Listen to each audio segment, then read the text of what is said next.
আল হাদিসের আলম আমার নেতা তোমার নেতা মামুনুল হক সাহেবের আগমন যশোরবাসীর পক্ষ থেকে খুলনাবাসীর পক্ষ থেকে আদ্দিন ফাউন্ডেশনের পক্ষ থেকে লিল্লাহি তাকবীর।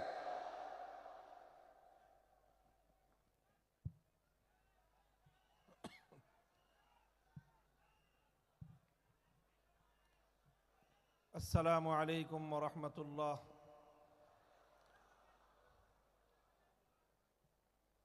إن الحمد لله نحمده ونستعينه ونستغفره ونؤمن به ونتوكل عليه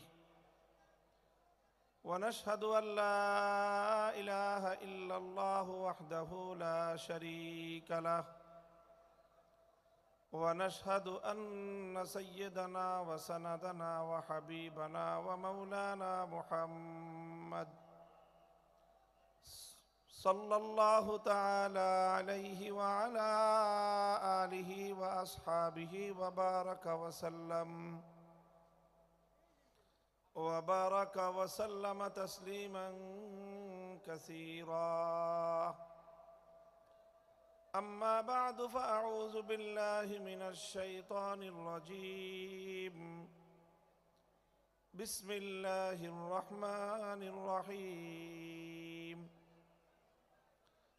هو الذي بعث في الأميين رسولا منهم يتلو عليهم آياته ويزكيهم ويعلمهم الكتاب والحكمة وإن كانوا من قبل لفي ضلال مبين. بارك الله لنا ولكم في القرآن العظيم ونفعنا وإياكم بالآيات والذكر الحكيم. اللهم صل على محمد وعلى آل محمد كما صليت على إبراهيم وعلى آل إبراهيم إنك حميد مجيد. اللهم بارك على محمد وعلى آل محمد كما باركت على إبراهيم وعلى آل إبراهيم إنك حميد مجيد.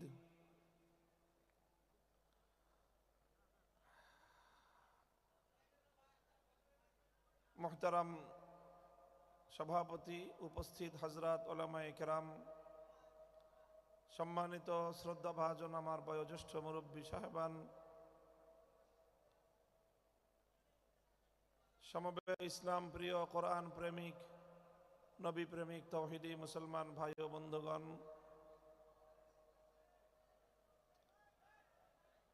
বিশেষভাবে আজকের এই আজিমুশান আয়োজনের স্বপ্নদ্রষ্টা এবং কেন্দ্রীয় ব্যক্তিত্ব বিশিষ্ট চিকিৎসাবিদ জনাব ডাক্তার মহিউদ্দিন সাহেব এবং তার পরিবারের সদস্যবৃন্দ,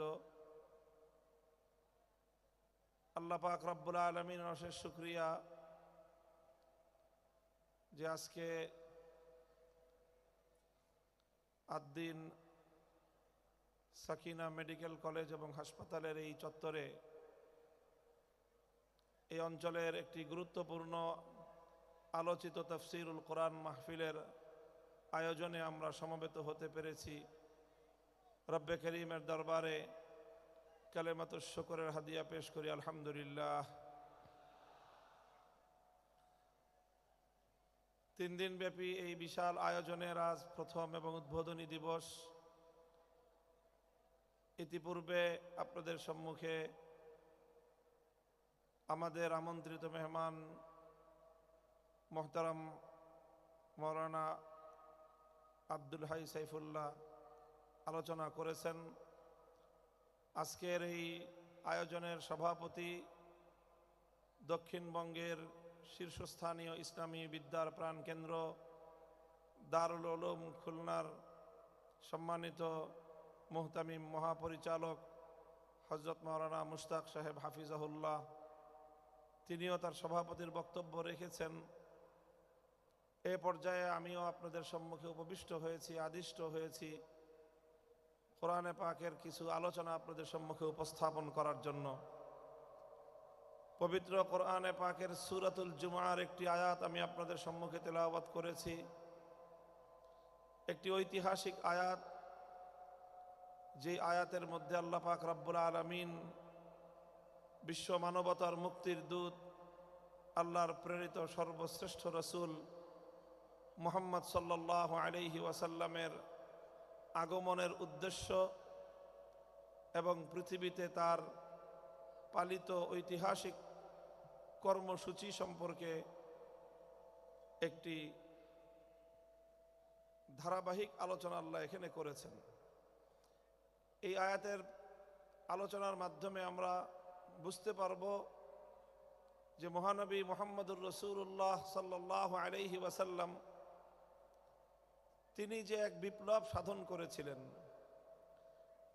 একটি অন্ধকার এবং জাহেলি যুগে তিনি মরুচারী এক জাতির নিকট আগমন করে সেই আরব্য মরুচারী অসভ্য বর্বর একটি জাতিকে পৃথিবীর ইতিহাসের সবচেয়ে উন্নত, সুসভ্য, সবচেয়ে আলোকিত জাতিতে পরিণত করেছেন, যারা শুধু আরব ভূখণ্ডেই নয়, পৃথিবীর এক প্রান্ত থেকে আরেক প্রান্ত পর্যন্ত আলোকবর্তিকা হয়ে, সভ্যতার মশাল নিয়ে, মানবতার দূত হয়ে পৃথিবীর দিকে দিকে তারা ছড়িয়ে পড়েছে এবং সারা বিশ্বময় সূচিত হয়েছে মানব সভ্যতার এক অনন্য জাগরণ।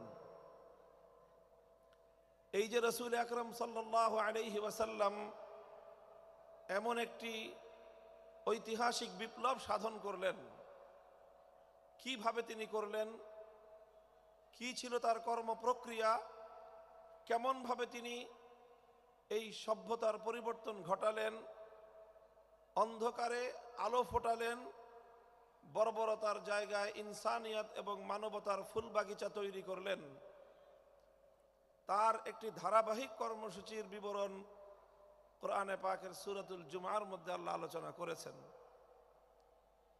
ঠিক একই ধরনের আরেকটি আয়াত সূরাতুল বাকারার মধ্যেও রয়েছে, কাছাকাছি আয়াত, সামান্য অগ্রপশ্চাতের একটু পার্থক্য সহ মূল কথাগুলো একইভাবে সূরাতুল বাকারার মধ্যেও আল্লাহ পাক কাছাকাছি আরেকটি আয়াত নাজিল করেছেন। সেখানে আল্লাহ বলেছেন, রব্বানা ওয়াবআস ফীহিম রাসূলাম মিনহুম ইয়াতলু আলাইহিম আয়াতিকা ওয়া ইউআল্লিমুহুমুল কিতাবা ওয়াল হিকমাতা ওয়া ইউযাক্কিহিম ইন্নাকা আনতাল আজিজুল হাকীম। এই আয়াতটি অবতীর্ণ হয়েছে খলিলুল্লাহ ইব্রাহিম আলাইহিস সালাতু ওয়াস সালামের দোয়া হিসাবে, অর্থাৎ তিনি একটি দোয়া করেছিলেন আল্লাহর কাছে। সেই দোয়ার ভাষ্য আল্লাহ পাক রব্বুল আলামিন উদ্ধৃতি আকারে সূরাতুল বাকারার মধ্যে ইব্রাহিম আলাইহিস সালাতু ওয়াস সালামের ইতিহাস বর্ণনার প্রসঙ্গে আল্লাহ আলোচনা করেছেন। তাও আরেকটি ঐতিহাসিক প্রেক্ষাপটে আল্লাহর নির্দেশে ইব্রাহিম আলাইহিস সালাম তার সন্তান ইসমাইল আলাইহিস সালামকে নিয়ে সেই মক্কার পাহাড়ি প্রান্তরে একটি উপত্যকায়, চারিদিকে পাহাড় পরিবেষ্টিত একটি জনমানবহীন, একটি অনুন্নত, অবহেলিত একটি অঞ্চলে, পাহাড়ি অঞ্চলে, পাথুরে অঞ্চলে আল্লাহর পক্ষ থেকে আদিষ্ট হয়েছিলেন আল্লাহর ঘর বাইতুল্লাহ নির্মাণ করার জন্য। বিওয়াদিন গায়রি যি জারইন, এমন একটি উপত্যকা যেখানে কোনো ফল ফসল হয় না, যেখানে কোনো ফুল ফোটে না, যেখানে কোনো বৃক্ষলতা গজায় না, অর্থাৎ মানুষকে আকৃষ্ট করার মতো সেখানে কিছুই নেই। একটি খুবই ক্ষুদ্র জনবসতি, তাও অতি সম্প্রতি যেই জনবসতিটা গড়ে উঠেছে, এমন একটি অনুন্নত, জনবিচ্ছিন্ন, অনুন্নত একটি জনবসতিতে আল্লাহ পাক নির্দেশ দিলেন সেখানে যেন আল্লাহর ঘর নির্মাণ করা হয়, এবং সেই ঘরটিকেই আল্লাহ পাক রব্বুল আলামিন অনাগত ভবিষ্যতে সারা পৃথিবীর জন্য সেন্টার পয়েন্ট হিসেবে, সারা পৃথিবীর মার্কাজ হিসেবে আল্লাহ সেটাকে বিশ্ববাসীর জন্য গ্রহণযোগ্য করবেন, এবং সারা পৃথিবীর নেতৃত্ব প্রদান করা হবে এই বাইতুল্লাহ থেকে, আল্লাহর ঘর থেকে, এবং সারা দুনিয়ার মানুষের কেন্দ্রবিন্দুতে পরিণত হবে এই ঘর। আল্লাহ পাক সেই ঘর নির্মাণ করার নির্দেশ দিলেন তার খলিলকে।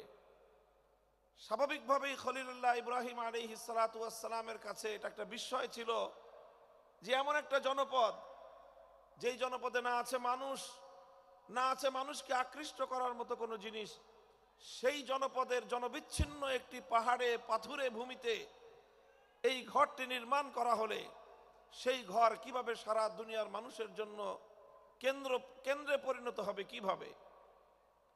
এটাকে কেন্দ্রে পরিণত করতে হলে প্রয়োজন হবে এখানে কেন্দ্রীয় কিছু কর্মসূচির, যেই কর্মসূচির মাধ্যমে আল্লাহর ঘর বাইতুল্লাহ সারা পৃথিবীর মানুষের জন্য কেন্দ্রে পরিণত হবে, এখানে একটা মার্কাজ গড়ে উঠবে।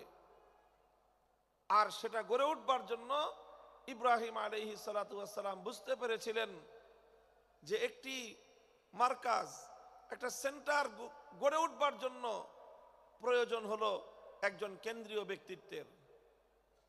এই জন্য ইব্রাহিম আলাইহিস সালাতু ওয়াস সালাম আল্লাহর কাছে দোয়া করলেন বাইতুল্লাহ নির্মাণ করে, যে আল্লাহ